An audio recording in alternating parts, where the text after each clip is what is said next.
पाकिस्तान में आज सोने की फी तोला कीमत 3 लाख पर पहुंचने के बाद कम हो गई है। और Pakistan James and jewellers association के मुताबिक सोने की फी तोला कीमत में 1046 रुपये कमी के बाद 2,99,000 रुपये हो गई है। आलमी मार्केट में सोने की कीमत में इजाफा हुआ है।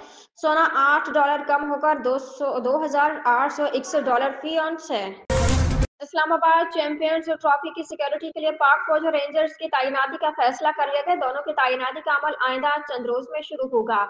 तफसीलात के मुताबिक हुकूमत ने चैंपियंस ट्रॉफी की सिक्योरिटी के लिए पाक फौज और रेंजर्स तैनात करने का फैसला कर लिया।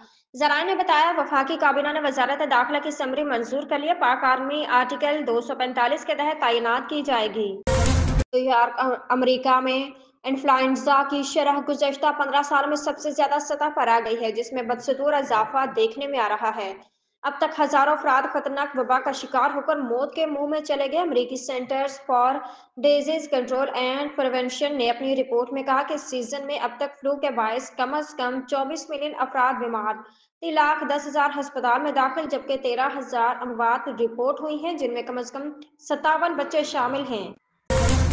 इस्लामाबाद वज़ीर आज़म शहबाज शरीफ का कहना है कि कई लोग मुख्तलिफ अलकाब से नवाजते हैं, मगर मुझे रत्ती भर परवाह नहीं। मुझे सिर्फ पाकिस्तान और अवाम की फिक्र है।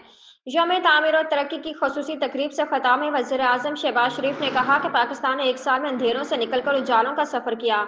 जून 2023 में IMF का प्रोग्राम हजकोले खा रहा था, महंगाई का तूफान था और अवाम को मुश्किलात थी।